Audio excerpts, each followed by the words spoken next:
King, comfort of the Spirit, true to giver, president, full us all things, treasure of blessings, and giver of life.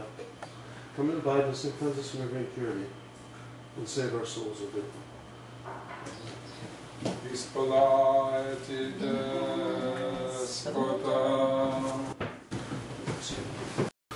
Okay. Well, are we,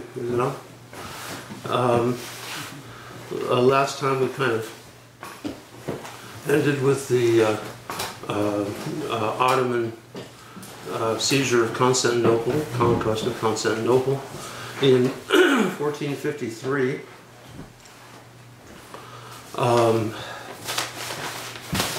And basically it was chaos for a long time there.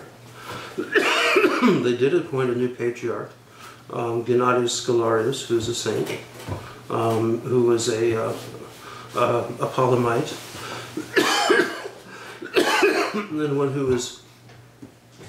was dedicated to remain there and to try and maintain the integrity of the Orthodox faith. Of course, his seat was no longer Hagia Sophia. The Turkish Sultan made that into a mosque, and so they used the Church of the Holy Apostles, which is also an ancient, venerable church, but not as large. And, kind of in the downtown area, I guess. Constantinople was, it went, I don't know how long it took them to get back to normal. Because there were thousands of people who were taken as slaves, thousands of people who were killed, and it's a real, it was an incredible massacre, and then you had all these Turkish troops looting the city. Of course, it had already the best stuff had already been taken by the Crusaders in 1204, but whatever was left that wasn't mortared in was taken. So that's what was going on in Constantinople. In Russia, after 1438. Actually, in 1441, you had Metropolitan Jonah elected as the first Metropolitan of the Russian Church, elected without approval from Constantinople. Of course, at the time, Constantinople was Roman Catholic. The Patriarch was a Uniate, as was the Emperor. So the Russian Church had rejected the bishop that they had sent, who was an avid Uniate supporter, and ridden him out of town on a rail. Isidore of Kiev, but he did contribute troops to a few troops to the defense of Constantinople. Another 10 years later. In the meantime, in Moscow, things were. It was the end of the Tartar period. So 1480, the Tartars were finally driven out of Russia, and they were. It was after Metropolitan Jonah, and then into the 16th century. You have the beginning of the reign of Ivan the Terrible, Ivan Grozny, who was first he was the Grand Prince, and then he declared himself Tsar of all Russia. The terrible is not in the sense, we need to understand it in the antique sense of the word. The fearsome, the awesome,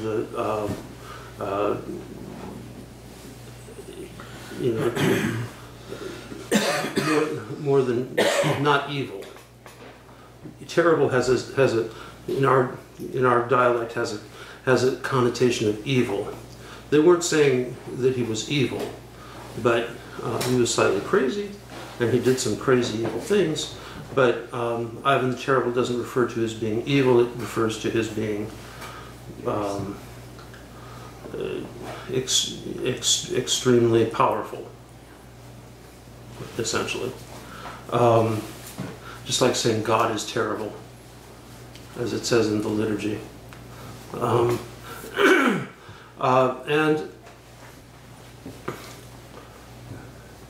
there was the Metropolitan at the time was Metropolitan Philip.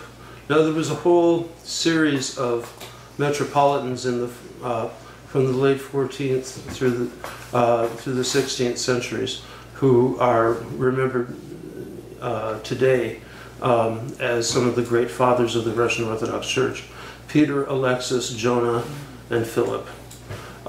Peter, Alexis, and Jonah were actually bore the title of Metropolitan of Kiev.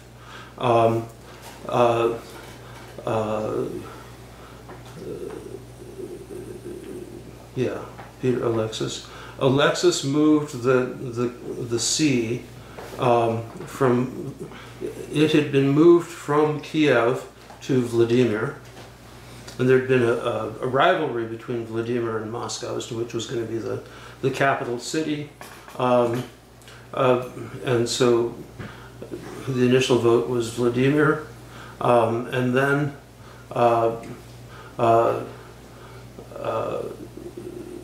Alexis moved to the capital there, and then it was finally moved to Moscow, and where it stayed. Where it stayed until Peter I, who moved who abolished the Patriarchate and put the headquarters of the church in St. Petersburg. But Metropolitan Philip was a really remarkable person who tried to calm the Tsar down, who tried to make him moderate some of his policies. He had a kind of a vanguard, a military guard that almost like a private army that would go about trying to force the nobles to do his will, called the oprichniki, and they murdered hundreds of people, and it was fairly nasty. They were basically thugs, so it was, and Metropolitan Philip actually was one of those who was killed towards the end, and this whole period. Immediately after Ivan the Terrible is known as the Time of Troubles. As to succession, and Ivan accidentally killed his son. I guess he was playing with a sword and he raised it up and it hit him in the head and killed him when he was like 24 or something like that. And a lot of awful things. However, Ivan also did some rather amazing things. He not only had taken over Russia after the Tatar hordes had been pushed back, but he started taking back parts of Russia, or taking land. So Kazan, Astrakhan, and Siberia all began to be conquered under the reign of Ivan the Terrible. So there was a lot going on in Russia, and of course the society was trying to get itself completely back, its feet back on the ground after 300 years of Mongol oppression. We talked a little bit about monasticism. Saint Sergius of Radonezh, who died in 1392, and the Lavra, Trinity Saint Sergius Lavra, his monastery had become the center not only of the Russian church, but of Russian monastic missionary activity, where his immediate disciples established 40 monasteries, and all told, his disciples and their disciples established 200 different monasteries, evangelizing most of northern Russia, northeastern Russia, going northeast from Moscow. And most of those areas were Finnish-speaking. There were Finnish tribes. So the Slavs were further south, where there was a mixture of Slavs and Finnish tribes. So there was, all of this stuff was multicultural. It's really important. And then with the inclusion of the Tartars and the Central Asians and the Siberians, Russia was transformed from being a European country to a multi-ethnic, multilingual empire. And Russia, I just go to the Slavonic liturgy and look around. You can see the whole map of Asia on the faces of the people, right? And that's what Russia is. It's a melting pot. We're a melting pot, though we have more African influence and we have some Native American influence, but they have South and Eastern Asian influence, along with the various European and then the northern, like the Finnish, and so it makes these kind of there's very few multi-ethnic melting pot societies in the world, and Russia and America are two of the main ones. So that means, and in reality it means that there's a lot that we have in common, even though the mix of cultures is totally different. So that was what was going on in Russia. Of course, there was also some things going on in North America and Central America at this time. 1492, the Spaniards finally drove out the Muslims, and they expelled the Jews from Spain, Ferdinand and Isabella.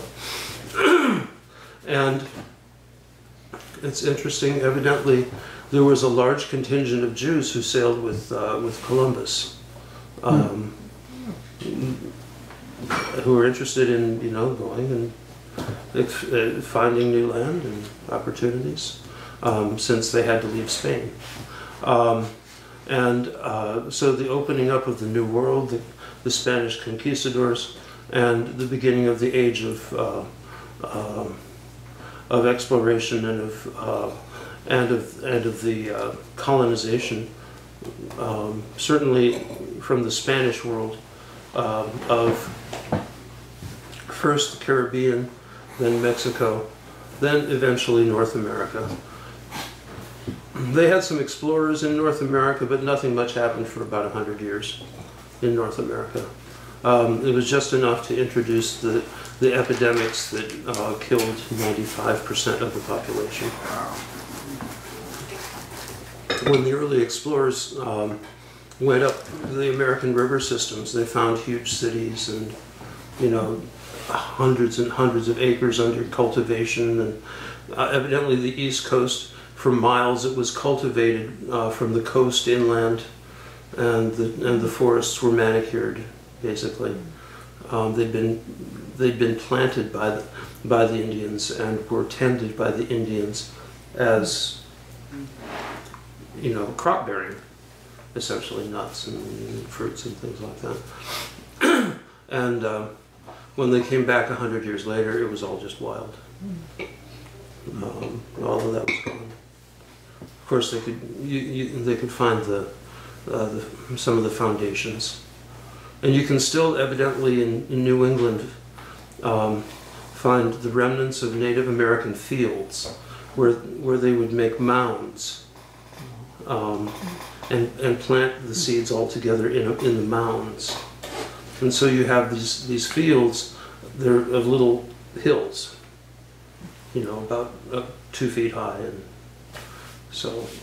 And there's even in the city of Boston, there are places you can still dig in urban areas and find arrowheads from, you know, so Yeah. there's still remnants underneath the earth. Yeah. It's the study of the conquest of the New World is really, it's fascinating. It's a huge, incredible tragedy.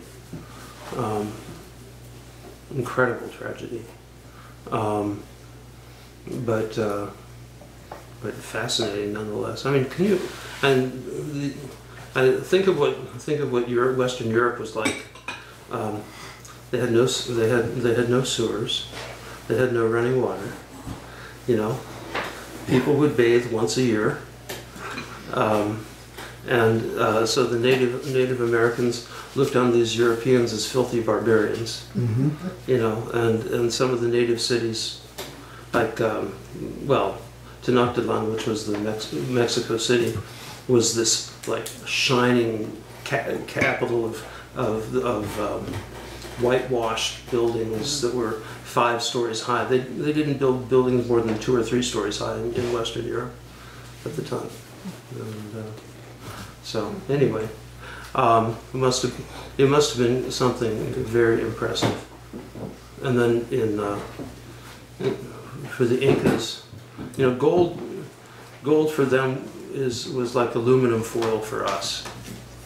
It was a decoration, and so they would cover huge walls with plates of gold, thin plates of gold to reflect the sun.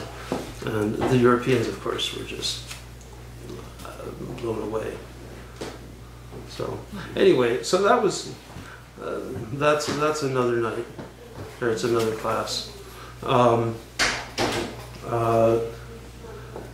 But all this stuff is happening all at the same time.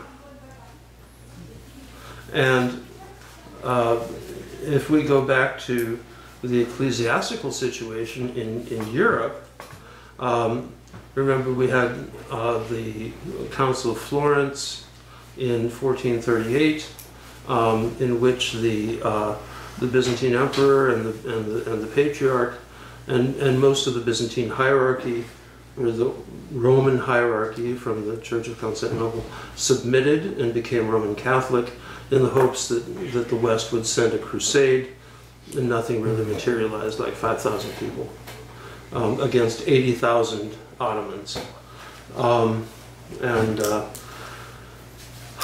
So ecclesiastically,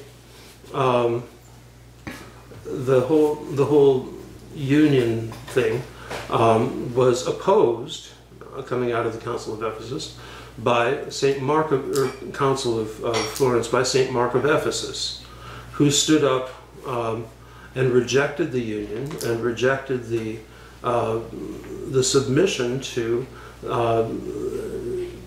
the various elements of Catholic theology that were being set up as demands by the West in order for there to be church union and in order for there to be help, you know, to defend Constantinople. One of the most important of these at that time was the whole issue of purgatory. Of course, it was papal supremacy, and at the time it was also the supremacy of the papacy over a council. Now, remember there'd been the whole conciliarist controversy in the West, where especially the Germans were very incensed that the Romans were pushing this line of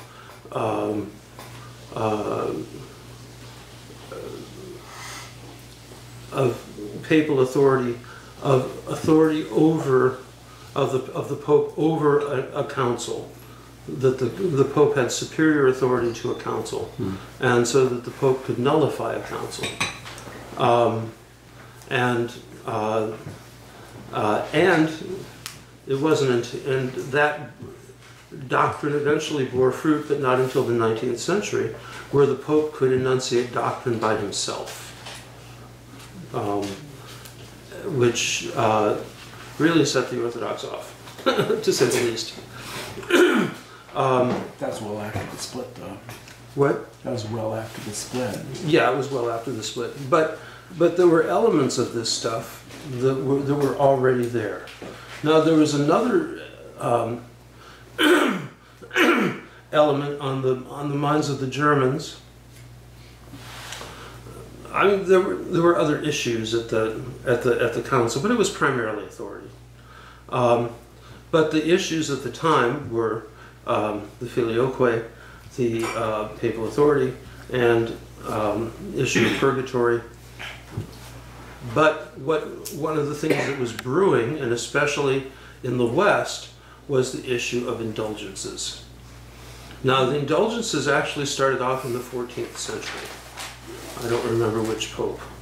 And if you remember, the 14th century was a time when the papacy was off in Avignon, and there were like seven popes, 14th, 15th century, and then after that was called the Great Western Schism, and there were three popes, all claiming authority at the same time, and that was resolved by the Council of Constance,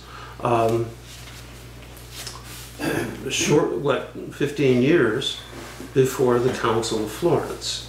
Mm-hmm. So there was a lot of chaos going on in the West. It was the beginning of the Renaissance. You had all of these. You had all of the aristocracy and the wealthy people, the educated people from Constantinople, having fled to the West to avoid the Ottomans for the most part, but what that did was it was the beginning of the Renaissance, and you also had the development of scholasticism, and at this time there were some very interesting kinds of debates going on, which would affect later theological discussion. So back in the 15th century, the early 15th century, there was already a reform movement, but it had the approbation of the local civil authorities, the prince. And so it was called a magisterial reformation, and that was the Bohemian or Moravian Reformation of John Hus. Now he ended up getting burned at the stake, but the Moravian Church still exists to this day, and it was actually tolerated for a while in certain circumstances. But the main line of the and there were also things going on in England. There were the Lollards. There was, of course, the Waldensian schism going on within the Western Church. It was a dynamic period. And then it comes, into the 16th century. Now, at the end of the 15th century and into the 16th century, there's a strong push for the sale of indulgences. And the sale of indulgences means an indulgence is that you can buy a certain time off of purgatory. If you pay enough money, you can get a decade or 100 years or 1,000 years. You can even get a plenary indulgence, which means however long of a sentence you've got. Well, what are the implications? the implication is that the Pope has authority over purgatory. That's a pretty wild assertion. You know, that it also brings into question the whole nature of absolution. Yeah. And what is it, and what does that mean? If you're absolved from your sins, does that still mean that you have to suffer in purgatory for them? According to the medieval Catholics, yes. And one of the basic themes of Western Catholicism, it seems, is that you have to pay for your sins. You have to suffer for your sins. And you have to atone for your sins.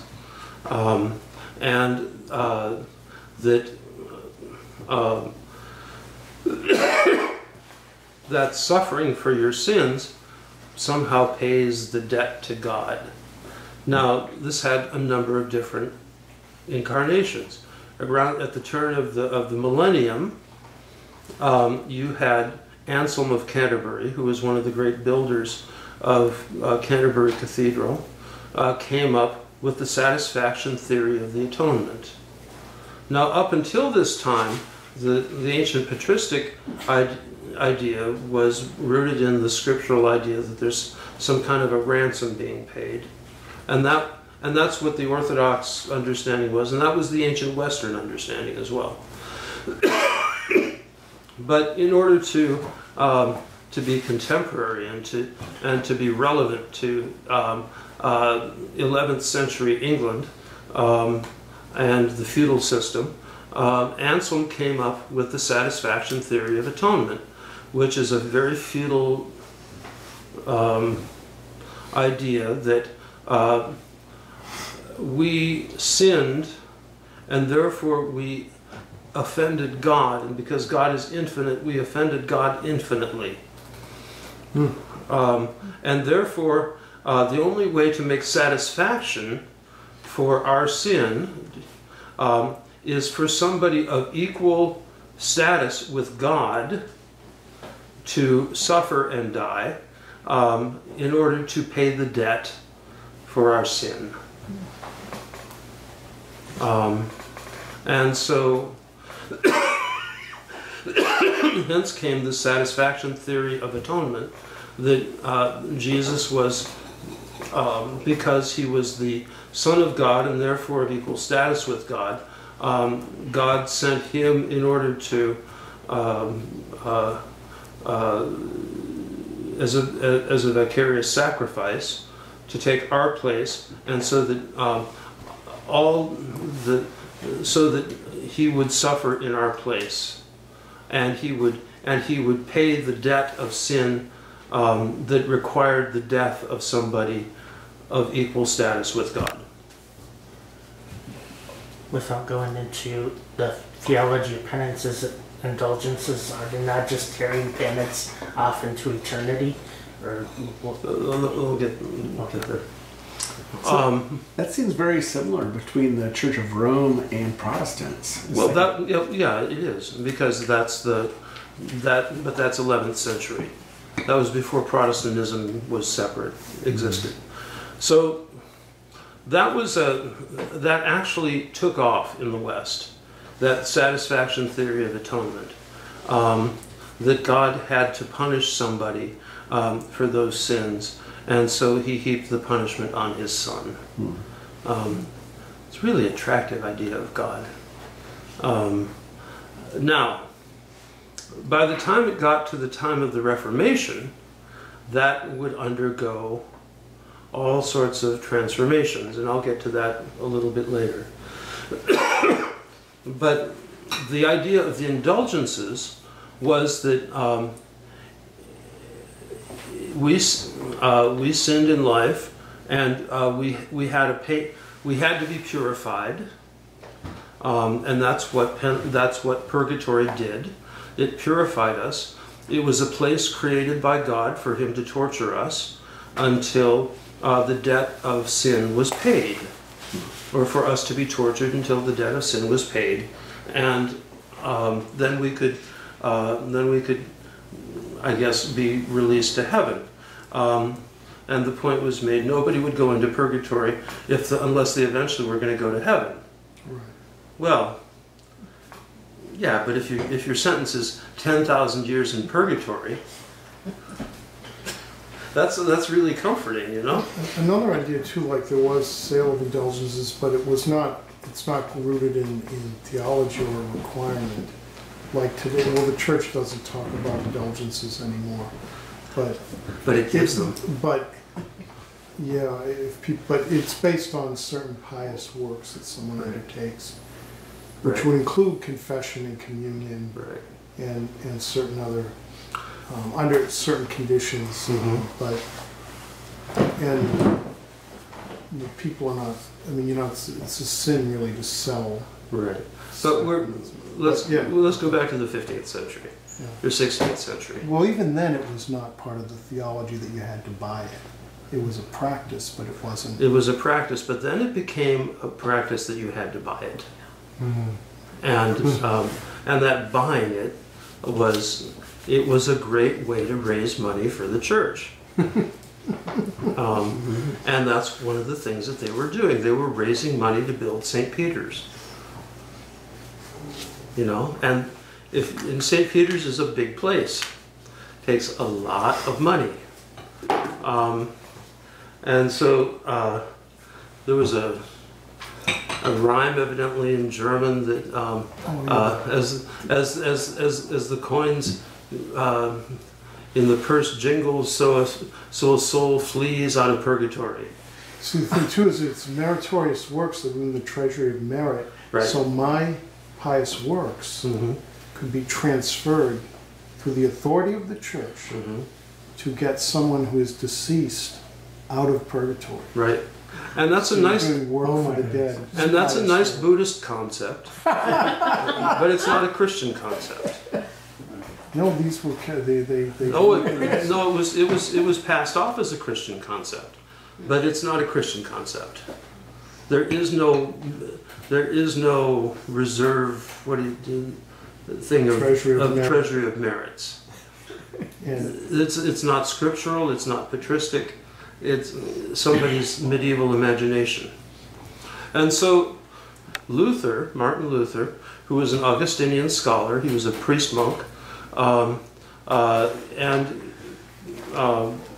he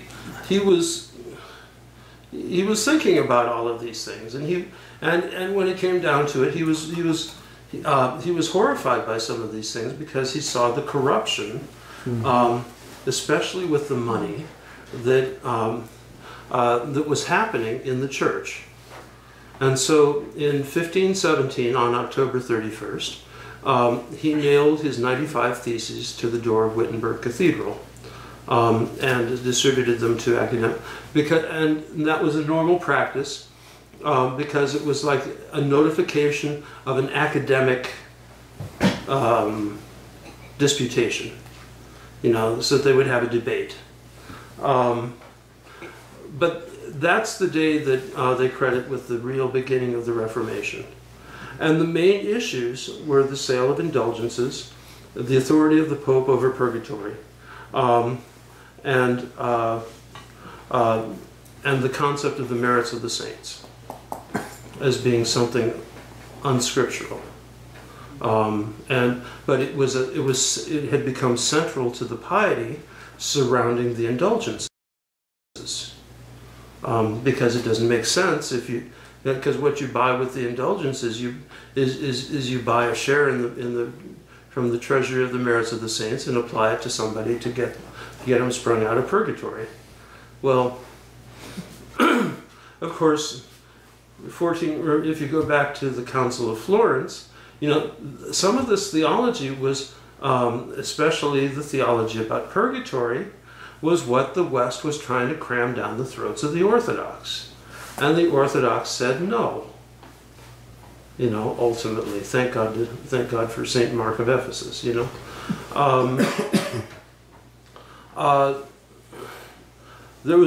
were also other abuses, but those were the key ones in the 95 Theses. Luther also he did a lot of writing. He was an academic, and so he wrote about the practice of simony, which is the selling of clerical offices, celibacy and monasticism, which he hated because he didn't like it himself, and eventually he also attacked the theology of the sacraments, the theology of the Eucharist, and nature of papal authority and the very hierarchy of the church. And the basis for his attacks and his rejection of these things was what he called sola scriptura. That it can that the Bible is absolutely authoritative, and that if it's not in the scriptures, it's not something that can be made a central article of faith. In other words, but what's interesting,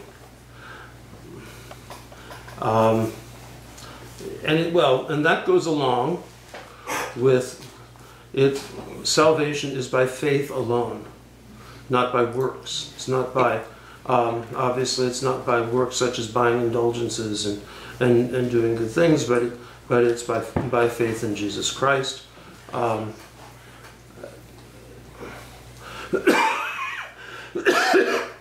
of course there is a point to that, but it's got to be in the context of the broader apostolic tradition. And the problem with sola scriptura is that it takes the interpretation of the scriptures out of the context of the broader apostolic tradition, of which it's a part, and makes it into something that it's not. The Bible was never meant to be a definitive guide for how to run a church, or the entire content of the faith. It never was that. There's always been the oral tradition. There's always in the context of the apostolic tradition, and part of that apostolic tradition is how to interpret the scriptures, some of which can be subject to being interpreted in many, many different ways. That's why we have so many heresies floating around. There were also other issues that that fed the whole kind of dynamism of the Reformation. There was a growing nationalism. There was humanism, which was a big issue, because with the whole growth of the Renaissance, people were kind of reevaluating and the growth of secularism. And within that, at the heart of all of that, is rationalism. Now, the rationalism came in. Somebody get me a glass of water. Sure. The rationalism came in through scholasticism, which completely restructured Western theological thought, and in reality, it restructured much of the whole Western approach to things. And so, a lot of the Protestant Reformation was beginning to question a lot of the practices, doctrines, and ideas that were being pushed on the church. Initially, Luther's Reformation was just in Germany. It took 5 years for him to get excommunicated, but which wasn't until 1522. And then things actually started growing stronger and stronger. Thank you. Um, and the what would you call it? The desire to reform the life of the church kind of swept through. The first one of the one of the first parallel reformations was actually, thank you, was in Switzerland with Zwingli, and his theology was very much parallel to Luther. And with Luther, he was a critic of a lot of this stuff, but it wasn't. At first he never intended, to create a schism. He never intended. He just wanted to get rid of the elements that had corrupted the church during the Middle Ages. However, it became more and more radical as people became more and more critical of the tradition, and when things didn't, and it also was in function of some of the philosophical trends that were floating around at the time. For example, one of the biggest issues was the nature of the Eucharist. Now, Luther had been a priest. He had very great devotion to the Mother of God. He died with a rosary in his hands.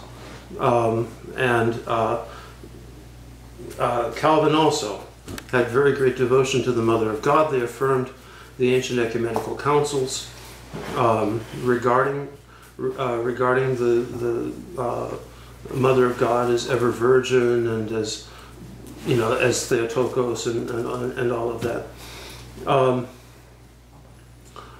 I think they were, but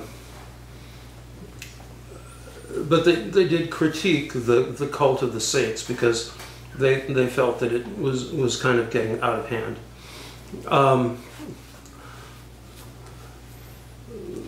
Luther was a critic of the structure of clerical life. He was a monk and he decided to marry, so he married a nun, and they lived in the altar of a church. Wow. So, not your best thing for a monk. But in his reform, he preserved kind of the basic structure of the Mass. He preserved the basic structure of Christian prayer. The Lutherans created a reformed version of Roman Catholicism, but it remained very close. He rejected transubstantiation, but he affirmed the real presence. How he affirmed the real presence theologically, we wouldn't agree with, but he still affirmed it. So with Luther, there was not this really radical transformation of Christianity. It remained fairly conservative, fairly traditional. He got rid of monasticism. He got rid of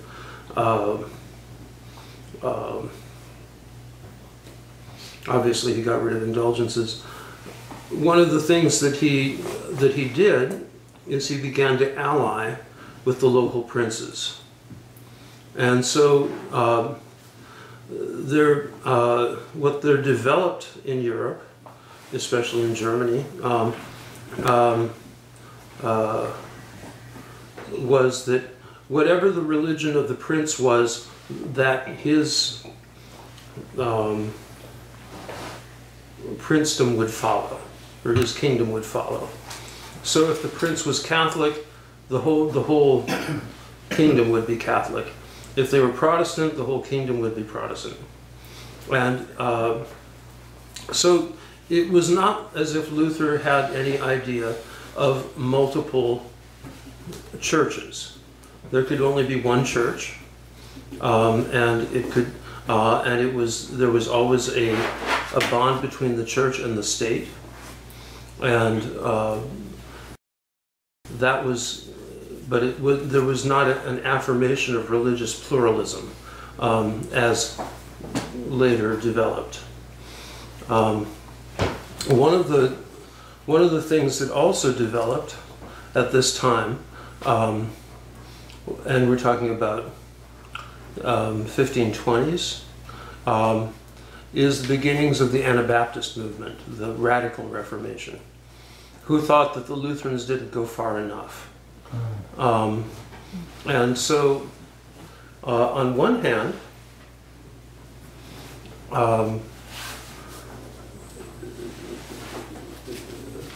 but they also were drawing off of Calvin's theology.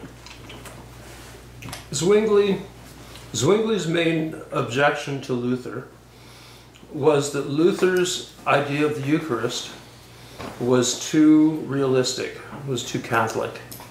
That his sense of the real presence was too much focused in the bread, and it wasn't just a memorial meal.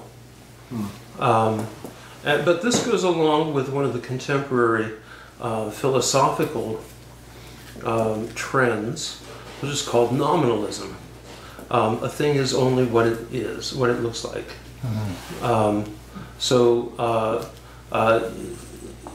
You can't have transubstantiation in a nominalist context.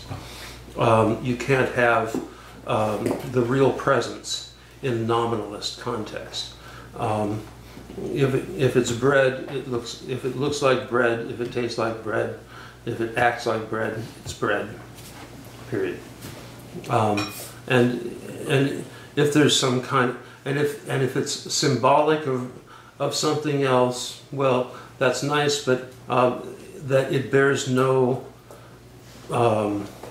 actual relationship to what it symbolizes. It's just a kind of a mental connection. Nominalism is that was a really radical concept. That came in through scholasticism. Yeah. Would nominalism also apply to people, I guess, with in terms of like souls and the noose? No, not so much. But by this time, the Latin Church had forgotten about the noose. They had their own kind of anthropology, because basically early Latin theology had the same basic understanding that the Orthodox, the Eastern Church, did, but theology was completely redone by the scholastics from point by point by point by point, and that's why the Summa Theologica would occupy a substantial amount of shelves. And that was just the work of one man. Dozens and dozens of volumes, that thick. Does this make sense so far? Okay. Shortly after Luther and Zwingli were going at it, and Zwingli, Luther, of course, was in Wittenberg. Zwingli was in Zurich. Zurich is German-speaking, I believe. Yeah. Mm-hmm. Then Calvin gets started down in Geneva, and Geneva is French-speaking. And he also was an Augustinian scholar, and his ideas were far more radical critical, and he was very critical of Luther and of Luther's approach to the Reform. He thought Luther didn't go anywhere far enough. So Calvin, but one of the things that they shared is that they were both, even though they both proclaimed sola scriptura, is that it was really solo Augustino. It was all based in the theology of Augustine of Hippo. And in a sense, it's a very kind of purified. In the Latin Church, Augustine was the main source for theology, but it was balanced. It was balanced out in the broader Latin context because they did have reference to the ancient fathers and they did have reference to other fathers, and even if things did get skewed in an Augustinian direction, Augustine basically was one source among many. For the Reformers, Augustine was basically the primary interpreter of the New Testament for them, and so his prejudices were incorporated into their arguments. As a young man, Augustine was a Manichaean, means he was a Gnostic, means he was a dualist, means he was he had a very, very negative sense of humanity, of human nature, of the human body, of sexuality. It was all remember, everything in the dualist system lines up as good and evil, black and white, good and evil,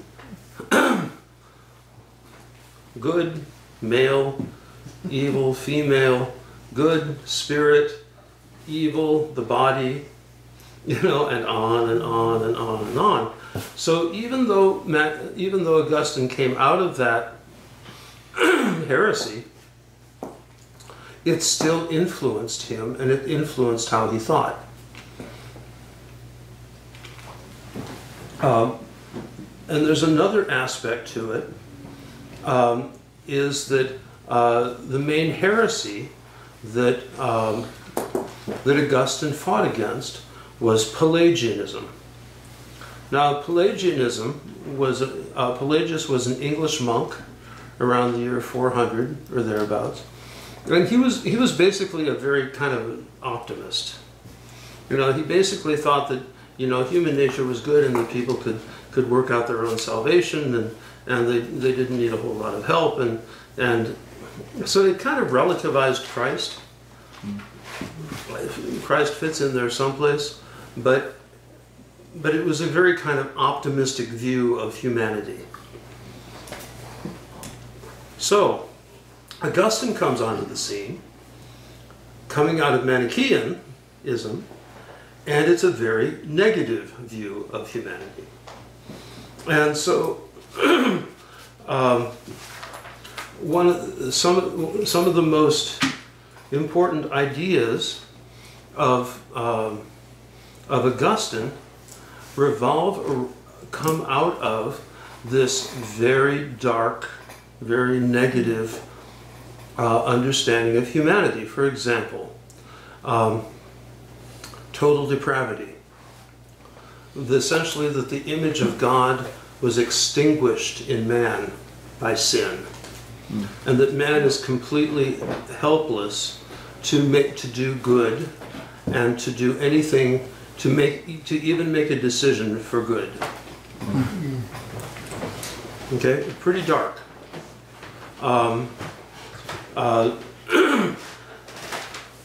Augustine attributes this to original sin. In other words, that the guilt of original sin, which is not just guilt, but it's this corruption of the soul, is passed on through sexual conception. And so that all of humanity who is conceived and born in a normal way is not only guilty of original sin, for which they are bound to be punished, but also that they are utterly deprived of the grace of God. Now, this is the foundation of all Western theology. Okay, and you know, when you distill it down, this is what you get.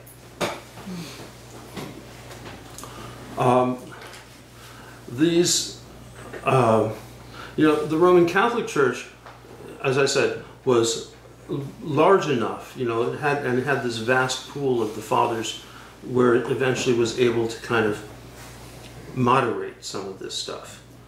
But the Protestants, Luther and Calvin were Augustinian scholars. He was their specialty. He was the guy they studied in grad school. So it had an inordinate influence on the development of the theology.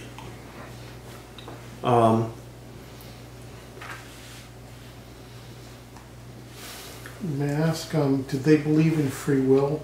They also believed in grace, scripture alone. Well, but they didn't believe in free will, no, the free will was complete. People were completely deprived of free will by the fall. So anything good someone does, it's only because God made them do it, and yes, there's no merit to any. It became completely determinative. That God controlled people like a puppeteer. Okay. And that and what it led to. I've got more historical stuff, which is kind of interesting, but we can jump into the theology if you want. Do your outline. Or both. Okay. Yeah. Because we'll eventually get there. Together. Okay. Yeah, we will get there. But you know, it was basically the Augustinian view, and especially as it was coming through in Calvin.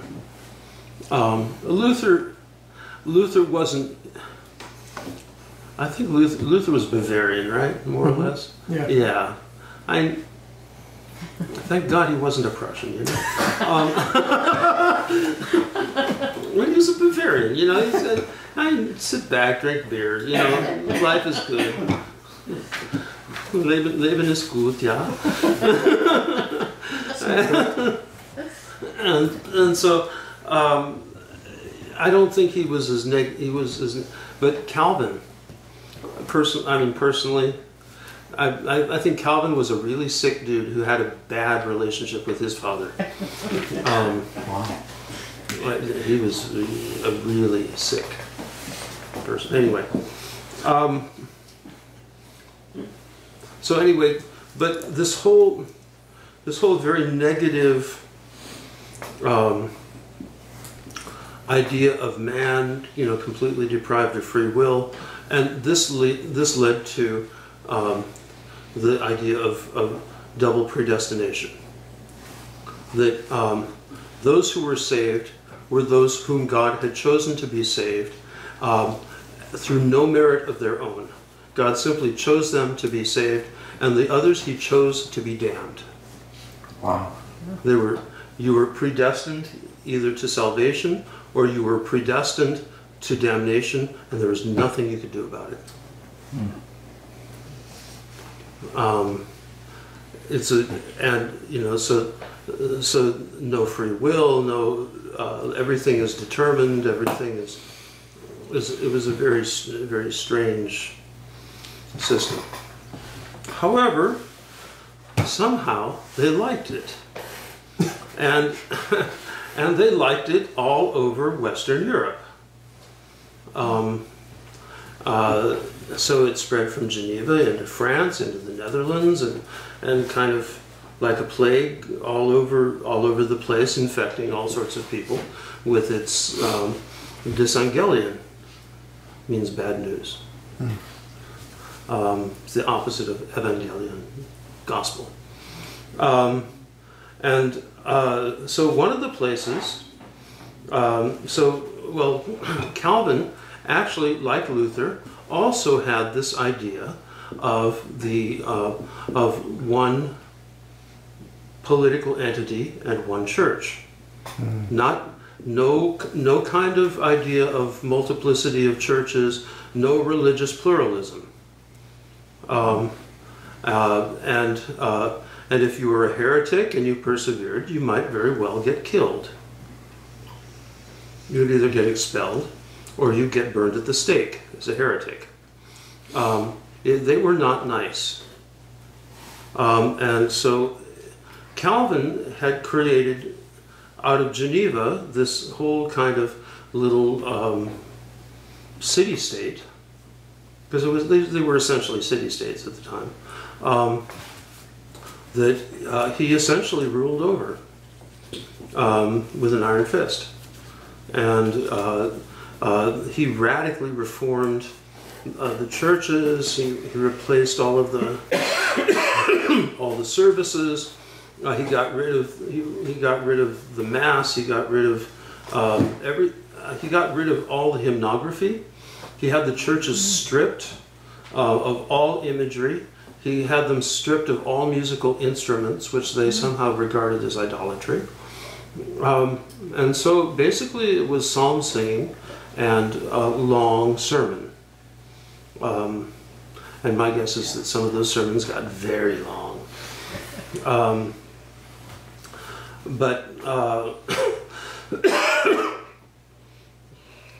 Why the people accepted this, I don't understand.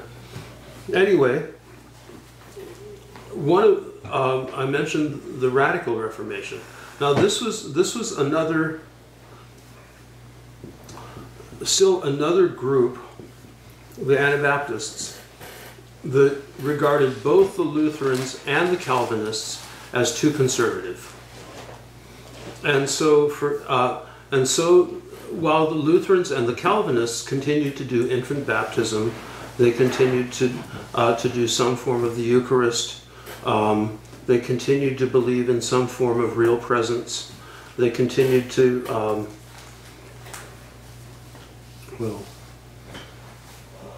they read the scripture. Then you had the Anabaptists who came in and insisted that only believers' baptism is legitimate. In other words, if you were baptized as an infant, it wasn't legitimate. And you had to be rebaptized. Now, I'm not sure what they were saying happened in that baptism. Certainly their 21st century heirs often say nothing happens in that baptism. And we would agree as Orthodox saying that nothing happens in their baptism. But one of the characteristics of this movement was that it was anti-sacramental. It completely rejected not only the hierarchy of the church. Of course, Luther and Calvin did that, but they still had presbyters. The Lutherans still had bishops. They still had something of the structure, the traditional structure of the church. The Anabaptists got rid of all of that. And so they would meet together, they would sing their hymns and do their thing. Well, at this time there also happened to be a huge war among the German peasants of some of the southern states of Germany, and 100,000 people were killed in the war, like a third of the population. And some of the Anabaptists got caught up in that because it was primarily a peasant movement. Whereas I think both the Lutherans and the Calvinists probably manipulated the elite.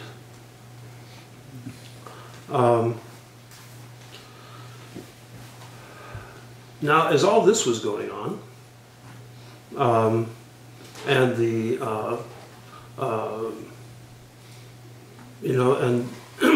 and the Reformation communities kind of beginning to kind of settle and mature,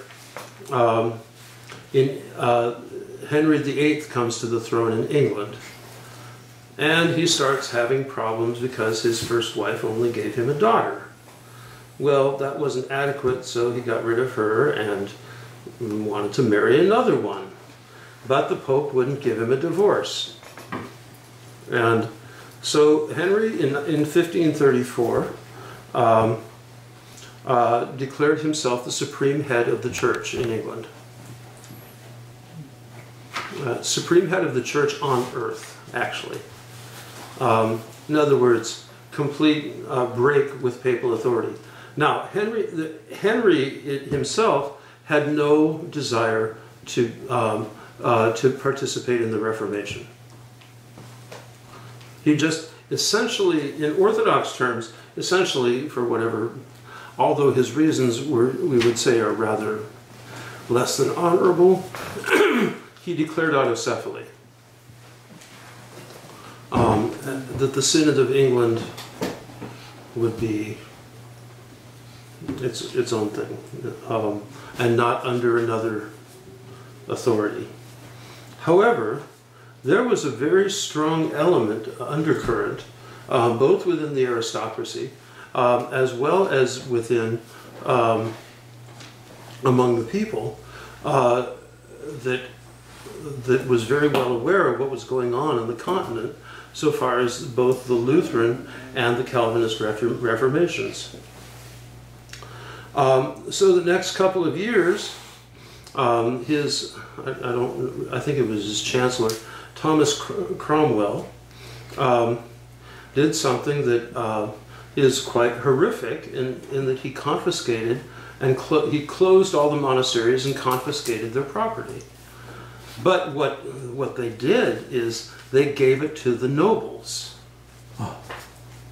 Now that made the nobles very happy because it made them very rich. And so all of a sudden this reform stuff started looking pretty good to the nobility. And so eventually, these pilgrimages to the holy places and things that were, had been going on all throughout the Middle Ages in England were stopped, and there was a lot of tension in the land. And then Henry went through his own 8 wives, and that was of course a disaster. But what was going on at the time was there was this undercurrent of Calvinists versus Lutherans, both within his administration as well as within the nobility and the aristocracy, the educated classes. And so the English Church began to be changed. Now,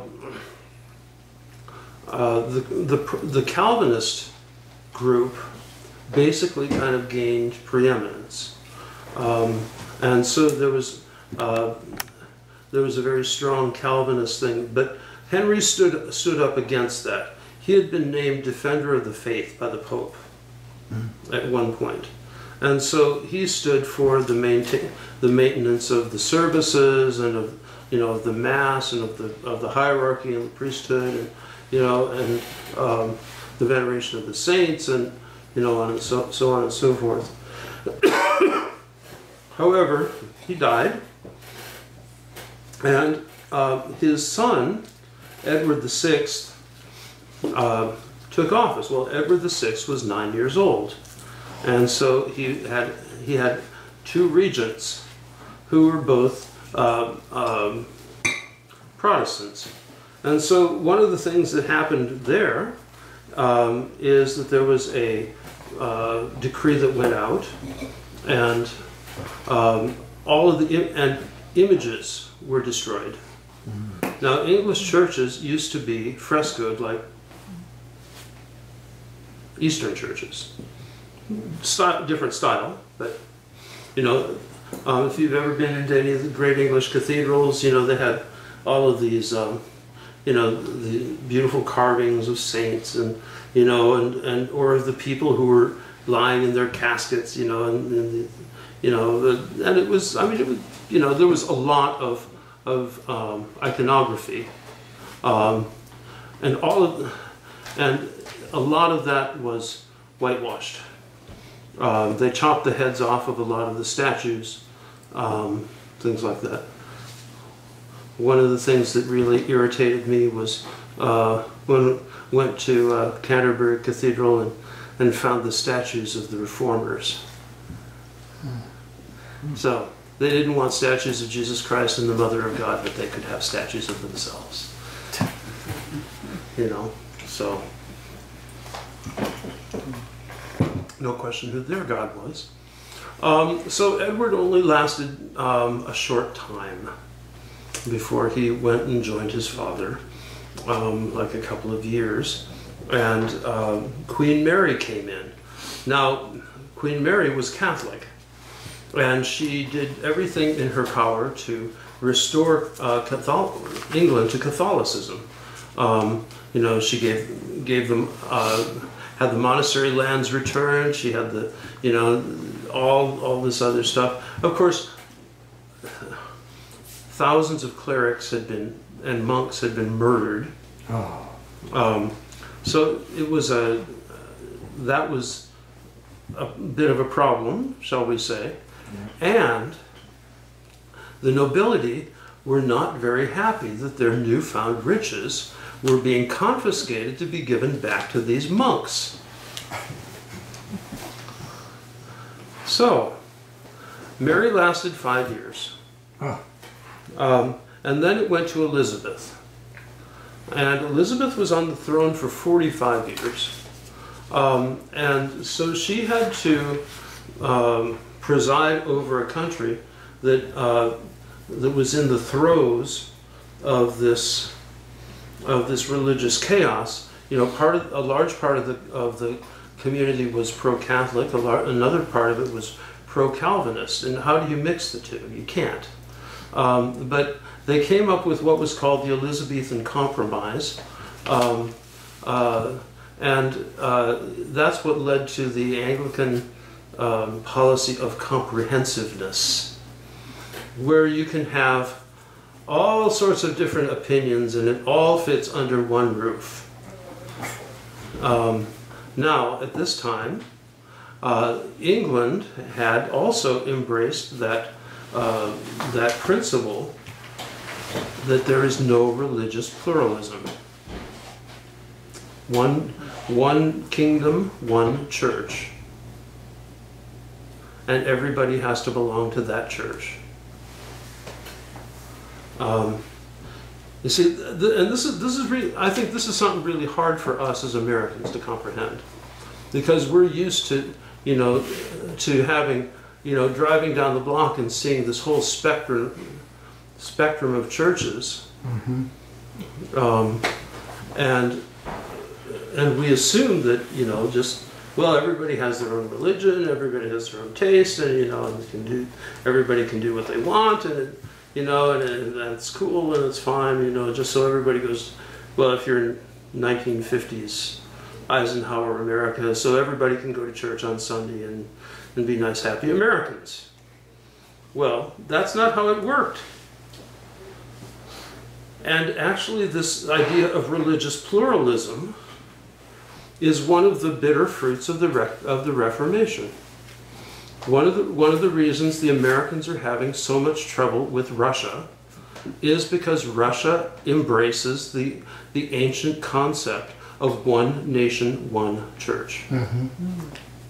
Although it tolerates, it tolerates other churches, but the general Orthodox and Roman and Catholic idea is no religious pluralism.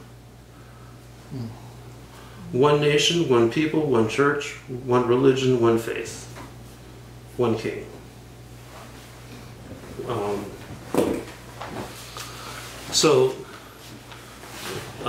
And that's a very ancient Christian value. I mean, that goes all the way back to Constantine. So, that's the Roman vision of the church.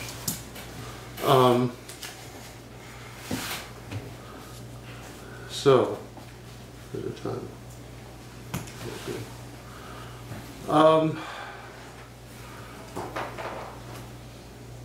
So with this Elizabethan compromise,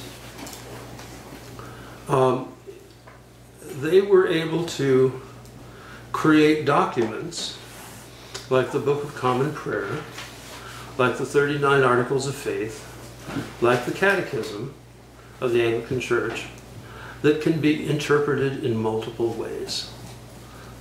So that you can interpret it in a Catholic way and you can interpret it in a Protestant way. And it's the same book and you're still saying the same prayers. And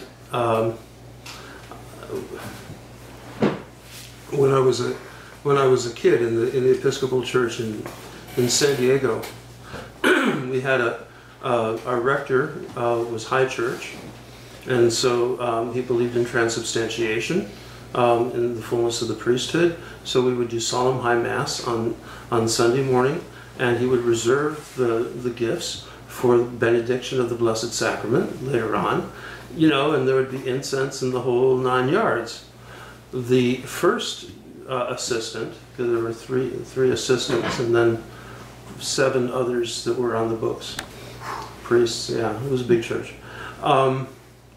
The first assistant had gone to Virginia Theological Seminary, just across the river near where I live, which still is as low church as it can possibly get, which was basically Calvinism with the Book of Common Prayer. No icons, no idea of transubstantiation. Communion is just bread and wine. It's a memorial. There's no images. There's no vestments. What? No saints. No saints. It's just low Protestantism. It's kind of high church Calvinism. And so that was the second assistant, and he'd gone to Virginia Seminary in the 30s. This was back in the 70s. And so, and he was 70 years old when I was, 15, 18, 17. Anyway, so the rector would do solemn high mass and would consecrate, extra hosts and, very reverently put them in the tabernacle. And the second guy, if he consecrated too much wine at the Eucharist, he'd just pour it back in the bottle to get reused again. Because it was just wine. It was just a symbol, right? You couldn't get Eucharistic vestments on him. It was just... How did he dress? Well, he dressed like a Protestant clergyman. Or just a suit? A dog collar, the Anglican dog collar.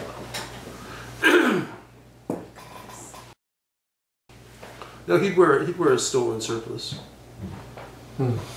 but not, chasuble and the whole 9 yards of how they vest, which is very similar to how we vest. The cut is different, but so So it survives. The Anglican Church down in the Quia, which is right next to Stafford, it's a beautiful church built in 1754. You walk in and there are no religious symbols visible. Wow. Not even a cross. There is a processional cross, not a crucifix, just a processional cross. And the altar table is like a coffee table, a dining room, or it's a coffee table on a platform. No images. They don't use vestments. It's just absolutely no incense. Candles? No. No candles? No candles. Organ? Wow. Yeah, they do have an organ. So this stuff is still present today. But that went back to the reign of Elizabeth then. Yeah. The Elizabethan compromise. Yeah. And what that part comes from is the Puritans. Now, during the reign of Elizabeth, there was a group that thought that the Elizabethan compromise was too much of a compromise, and they thought the church should be much more Protestant. And so they called themselves Puritans because they wanted to purify the tradition of all of that popery. And so they, it's what evolved into the Low Church tradition in Anglicanism.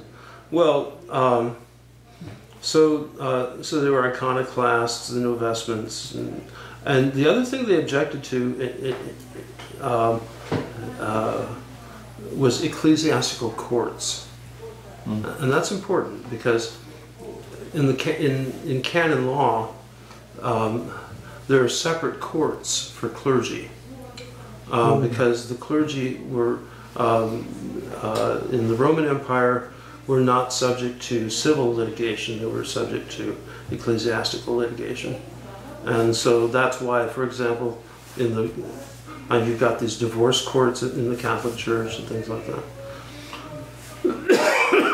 Church issues. Well, part of this group got itself kicked out of England because they were too radical, and went to Holland.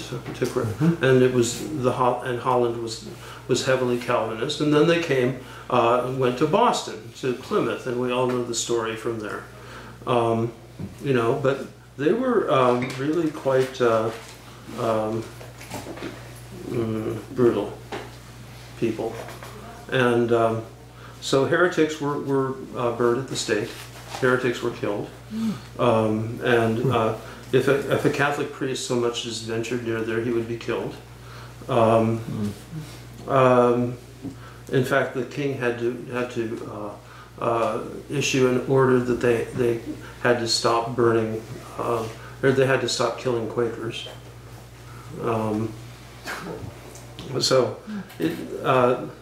We have this cultural image of the Pilgrims and things like that. It's all a con job. But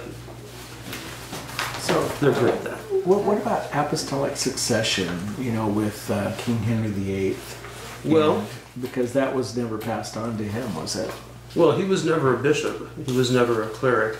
Apostolic succession only has to do with bishops. And the Lutherans broke it, though the Swedish Lutherans claim to have it.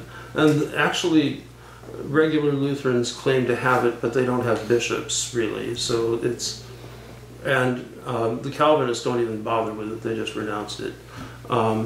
The Church of England, it was going back and forth between Calvinists who didn't care about such a thing and thought it was nonsense to the Catholic-minded, and so in the judgment of the Roman Catholic Church, the Anglican Church lost apostolic succession, and in the judgment of the Russian Orthodox Church, the Anglicans lost apostolic succession.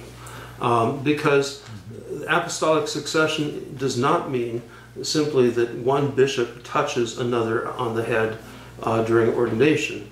Apostolic succession means the in the handing over of the integrity of the tradition to somebody who is going to be responsible for handing over the integrity of the tradition in its fullness. It's, of course, the core of that is the handing over of the Holy Spirit in ordination. But it presumes that the context is the church in its wholeness and its integrity. And there's no way the Anglican Church preserved that. Half the time it was wild Protestants, Calvinists who were who completely denied apostolic succession, who denied the sacraments, who denied ordination, who denied all of this stuff. It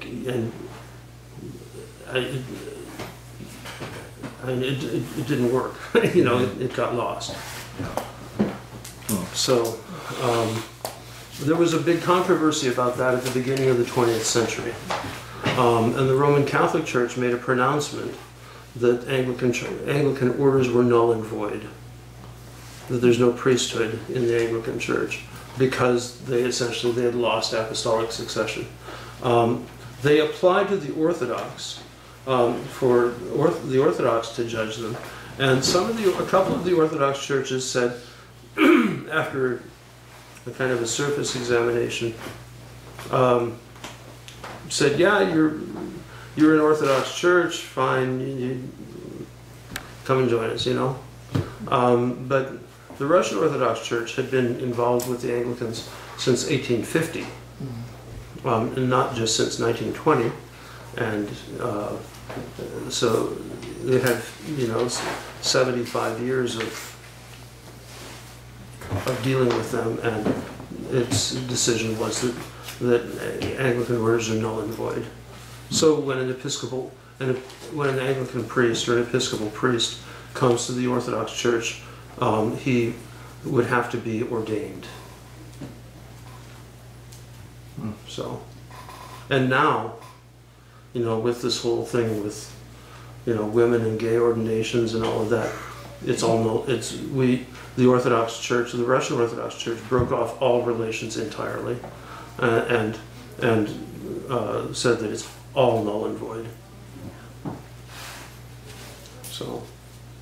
So even the high church.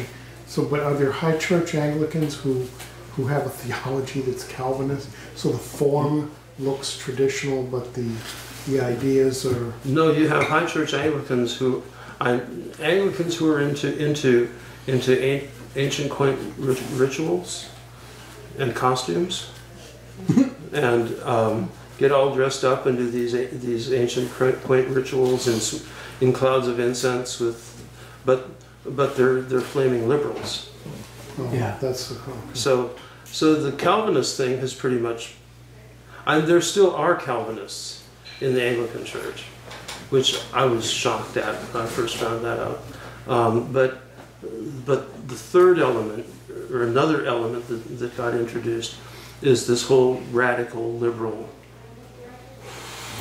progressive theology, which is complete. That's an entirely late 20th century thing. It has nothing to do with any of these historical predecessors.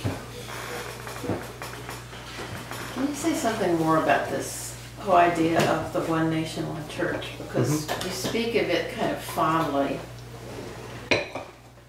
as opposed to many churches. And I just wonder, it seems like one nation, one church comes at a very high price. A lot of people being slaughtered or whatever. It can come at a very high price. So, yeah, that was. Why do you have like a fondness for it? I think it's. Quite frankly, I like the idea, but it's something that has to grow organically. It's not something that can be imposed. Right. And so, we could never have it here. Especially around here, people like to be monarchists and all of that stuff, and come on, a monarchy in Washington? I don't think so. Now, in Moscow, that's a whole different story, where there's a tradition of it, but there's no tradition of it here. So I think one of the reasons that I really emphasize it is because we have so thoroughly ingrained into our understanding, our cultural understanding as Americans, religious pluralism, and that it's one of our basic fundamental presuppositions. And we don't realize that just a few hundred years ago, it didn't exist. It was an absolutely unthinkable alien concept that was like, you know, like a colony on the moon. You know, it's just incomprehensible, because up until the 18th century, really, beginning of the 17th century, but really from the 18th century on, you had this concept of that there was no pluralism, no religious pluralism, and actually, you know, it's interesting. In the Russian Empire, it was Orthodoxy actually that united the people. It wasn't political power, and it's too big. It was way too big, and so the Russians evolved a saying: if you're Russian, you're Orthodox, and if you're Orthodox, you're Russian. And so part of the missionary push across Siberia was to include people of different races, languages, colors, cultures into the Russian people, which was multi. See, there's always plurality. You know, in Western Europe, you didn't have plurality.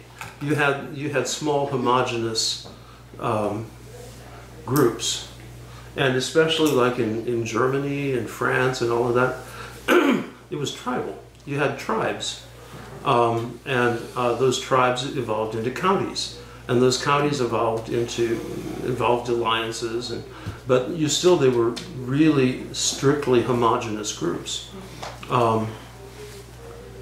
Other places, you didn't have any homogeneity so far as ethnicity or language or culture or race, so there needed to be a unifying factor, and it wasn't a political ideology, which is really important. People don't understand that necessarily. And it was the same in Byzantium too, in the Roman Empire. Multi-ethnic, multicultural, multiracial, multilingual, you know, huge amounts of pluralism. But what united the people was a common faith in Orthodoxy. And since most people were coming from paganism directly into Christianity, there wasn't a matter. There was no violence involved, really. I mean, most of the conversions were very peaceful. I'm sure there were some, you know, but it's not like Islam, because Islam has that same idea: one nation, one ummah, you know, and you better join it or die, or else, yeah, and that's So we never went the Islamic route. Christianity never went the Islamic route. Now there were you had some crazy things going on in North and South America. In Latin America in particular, the Spanish were really brutal.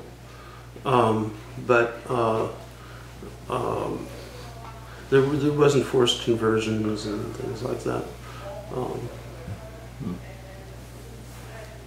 So So it's kind of like the Elizabethan compromise without the compromise.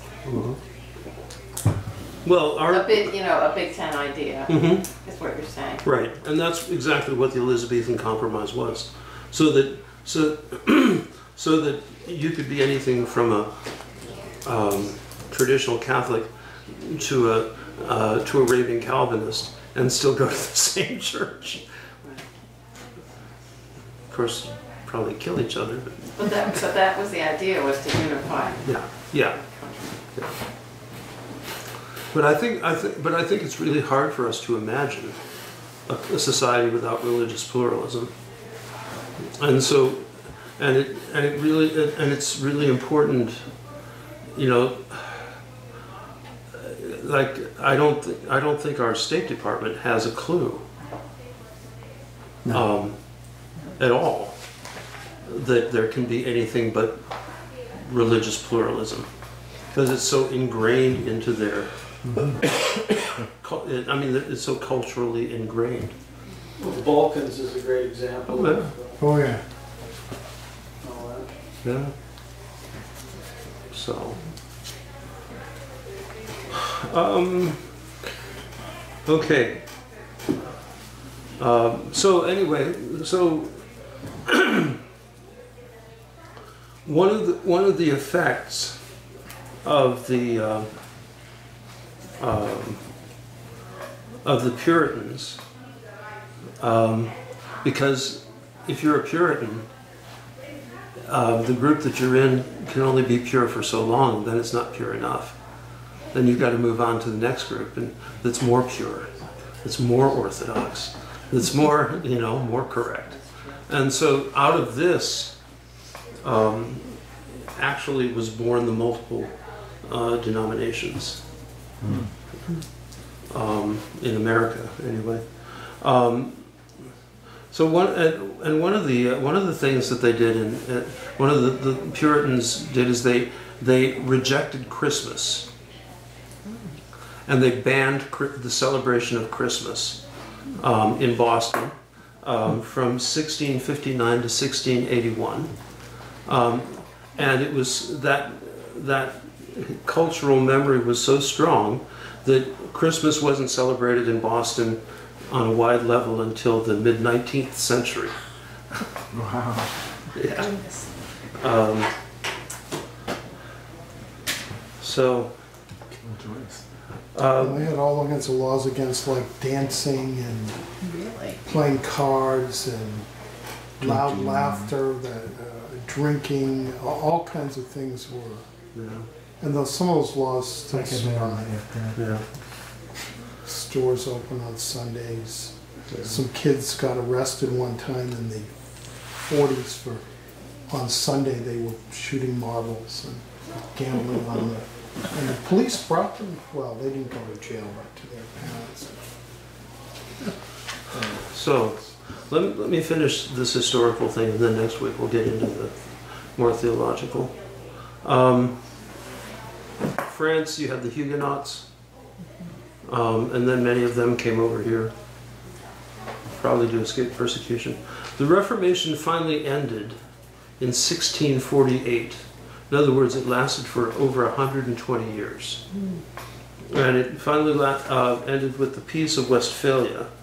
And so it was that there was a general agreement among the princes of Germany that the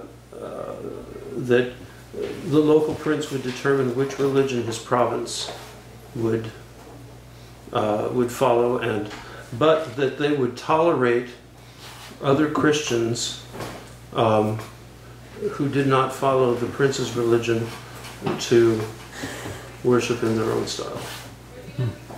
So this is the beginning. So 1648 is the beginning of religious pluralism. Denominationalism. Oh yeah. Yeah. Now the Pope, of course, annulled this. He thought it was pure evil, but the princes just ignored him.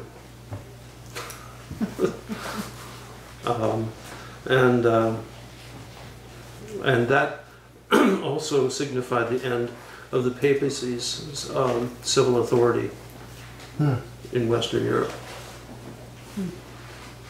So that's a really significant thing. So with the Reformation, one of the, there's a bunch of really important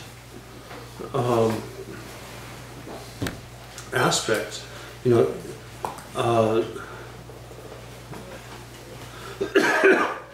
It's the shattering of the authority of the Catholic Church, the shattering of the authority or the shattering of the unity, religious unity of the West under the Roman Church, and the beginnings of secularization.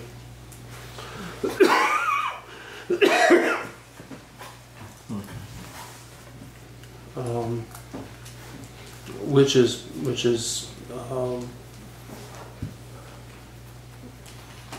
I think been one of the most bitter fruits of the Reformation.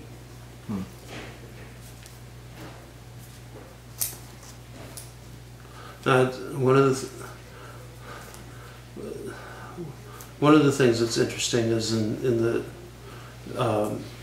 some of Luther's associates actually wrote to the Patriarch of Constantinople asking to be received, that they would receive the Lutheran communities, the churches in Germany, into Orthodoxy. They weren't very Orthodox. and the Greeks, you can imagine in the 1530s, that the Greeks were still going through chaos, and they were kind of embarrassed to tell the Germans that, well, all this theology is heretical.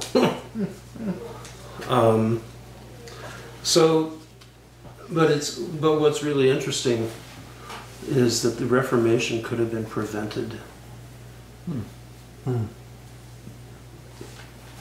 And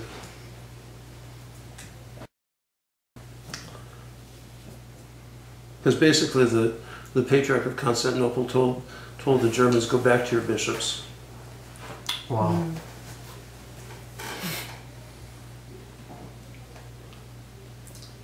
So, but there was very little contact at this time. Now in the next century, because things had kind of settled down in Europe, some of the wealthier people, wealthier Greeks who were still in the Ottoman Empire, would send their kids to the West for education. And one of the people was a guy named Cyril Lucaris, who got a fine education in Geneva, and then went back to Constantinople and pursued an ecclesiastical career, and ended up being the first Orthodox Calvinist patriarch. Oh. Of course, he was condemned as a heretic, and there was a council that was really like the most thorough of almost an ecumenical council, convened in 1672, which actually is a point-by-point refutation of Calvinism. Oh, wow. And the Orthodox answer to it. And I'll send that around. The prose is a little tough. If you have this book, it's at the end of the book. Permit me to do a little ad for the book. It's called Rock and Sand. It's by Father Josiah Trenham, who is an Antiochian priest in Riverside, California. I've known him for years. Excellent man, and has this incredible church. I mean, it's like to die for. It's what happens when you get a zealot convert with Arab money. So you've got this church that's just filled with marble and carved marble, and you know, and it looks like an Athonite Catholicon, and it's just exquisite. The baptistry is 2/3 the size of this table, and just all carved marble. And it's just an amazing church.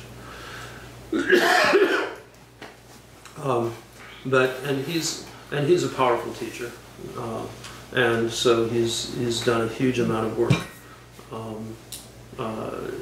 in outreach, and he also has had a rather substantial outreach to Muslims.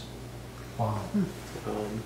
Which is, of course, quite interesting, given that it's an Antiochian church.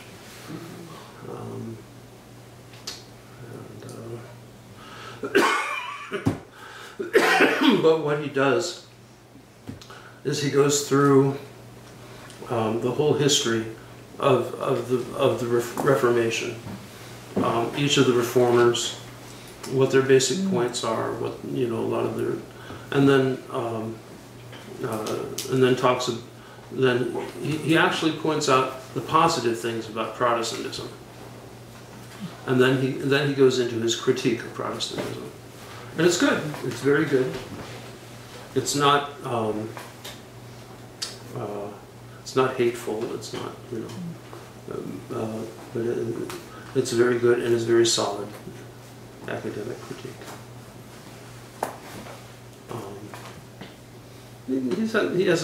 He has a few little barbs there. So.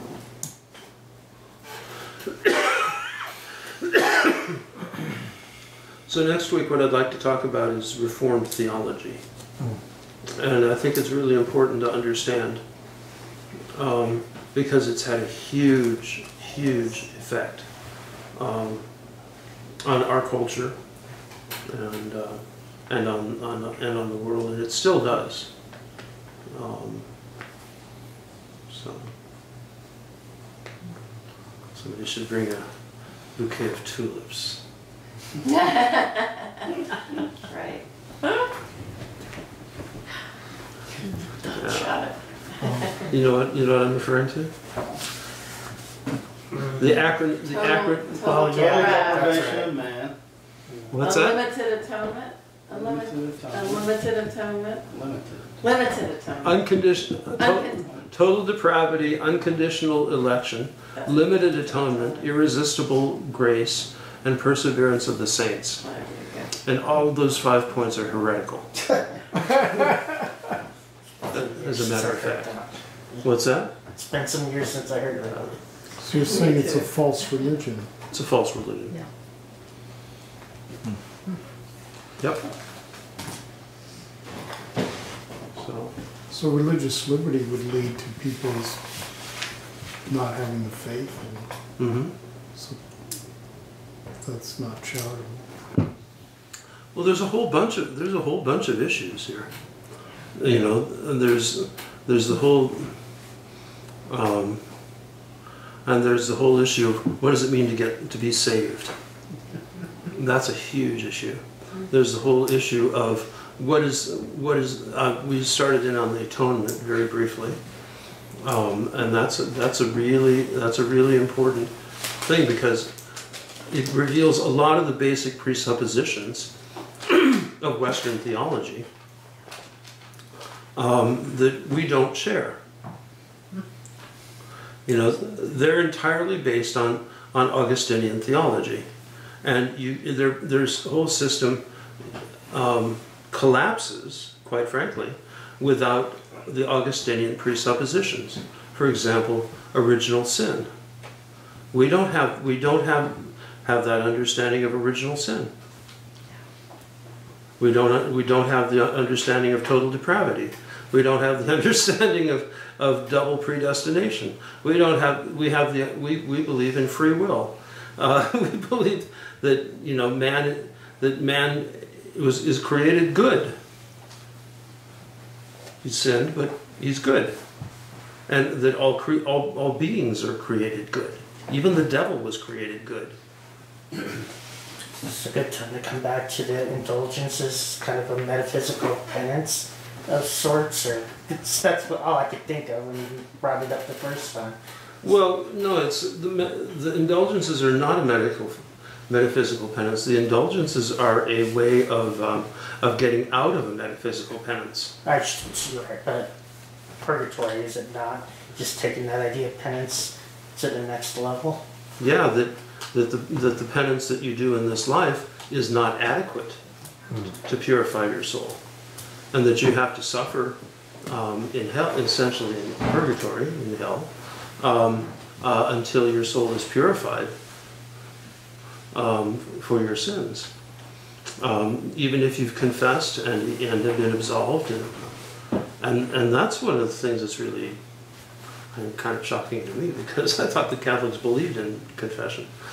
But why is there such an emphasis in the Church of Rome about suffering? Does it have to do with this trying to atone themselves for their sins, or why do they always, look at the brutality of how Christ was tortured and leave Christ on the cross? Because they had the idea that Christ's suffering bought our redemption, and that the more he suffered, the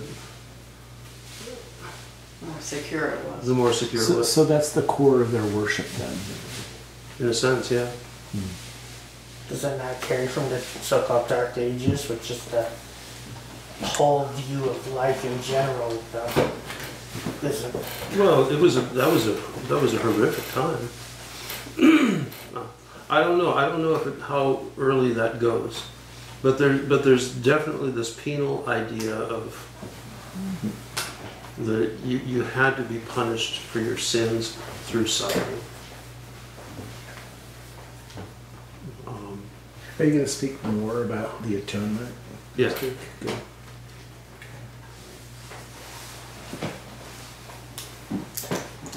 Quite frankly, it was one of the things that turned me away from the Western Church in the first place was their idea of the atonement. So you need to dedicate yourself to God so that He doesn't kill you, or else. It's ridiculous. Yeah. And Jesus came to save us from God. Yeah. Is what it comes down to. Who's an angry God? Yeah, he's an angry God. There's a a popular version of the atonement that God, Jesus being God incarnate, was infinite. There was he was in his divinity. He was infinite, and so God heaped all of his hatred and anger and on Jesus, who bore it in our place. And that's like that's not a religion I'm interested in. No. It's not even scriptural.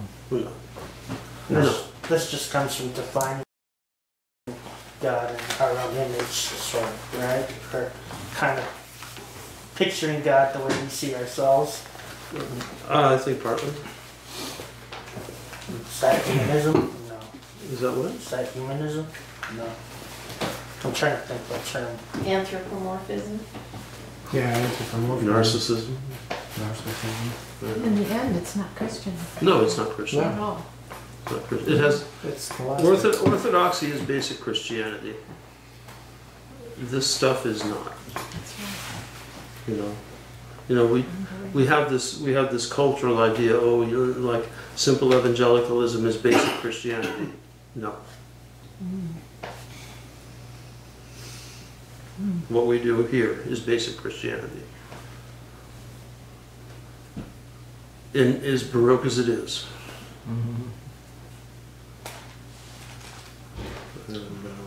And, that doesn't mean that we you know, that we deny the faith of anybody. I mean, you got to come to God somehow, you know. And it's not a bad thing to turn your life over to Jesus when you're, you know, whether it's a, you know, whatever context that is.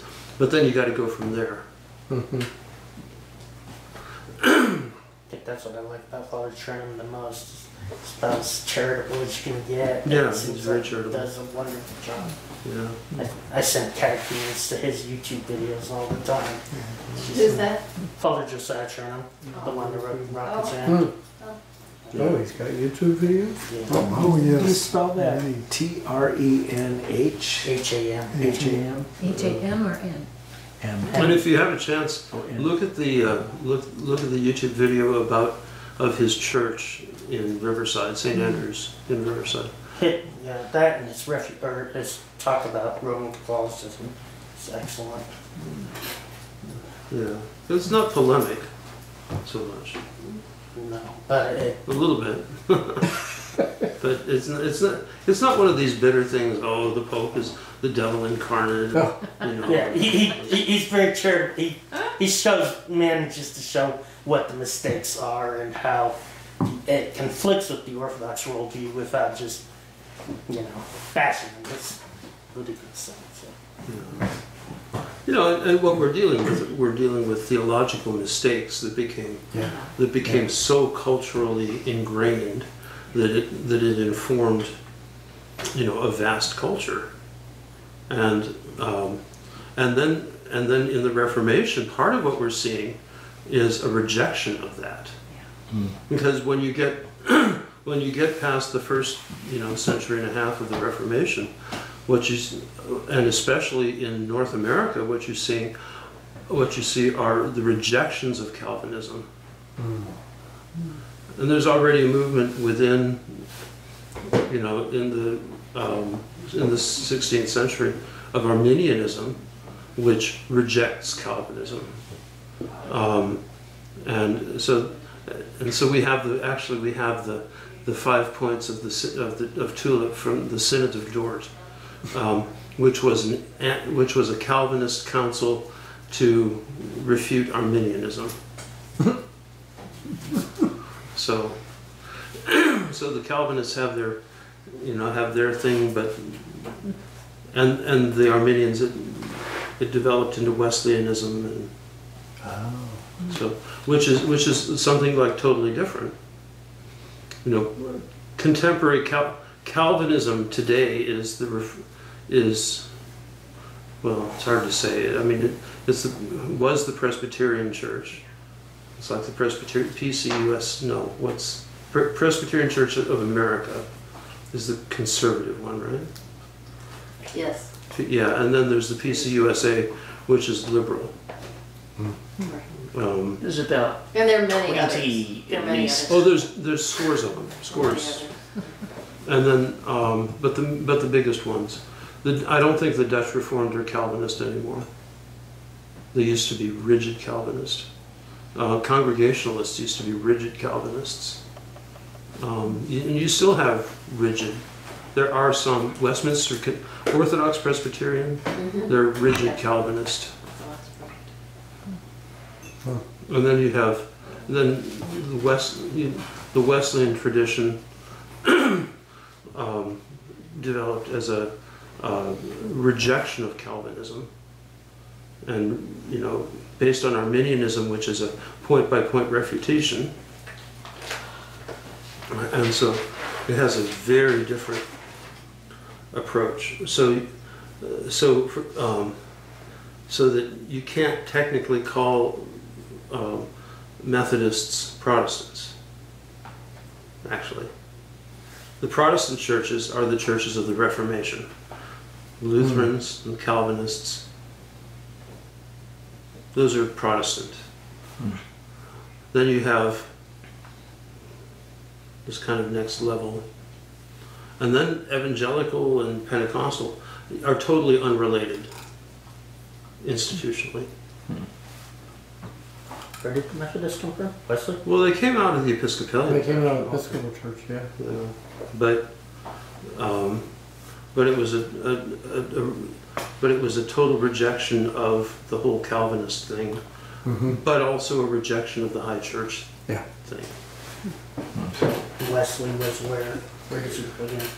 Well, he was an Anglican priest. Both Wesleys, two brothers, and a lot of their material that they used for their hymnography came out of the Orthodox liturgical books. Yeah. Oh wow. Which they translated from Greek, and then paraphrased into English that was rhymed and metered. So it would be very interesting to study the hymns of the Wesleys and then look at the Greek originals. Yeah. So it's one thing in Europe, the Reformation in Europe. It's another. It turns into something else entirely in America. So anyway, shall we? Are we?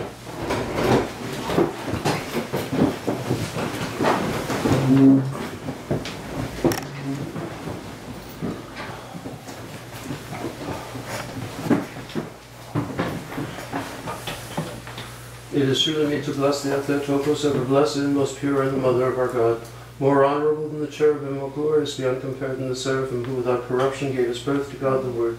True Theotokos, we magnify thee. The blessing of the Lord be upon you through his grace and love for mankind, always now and to ages of ages. Amen. Please, et despota.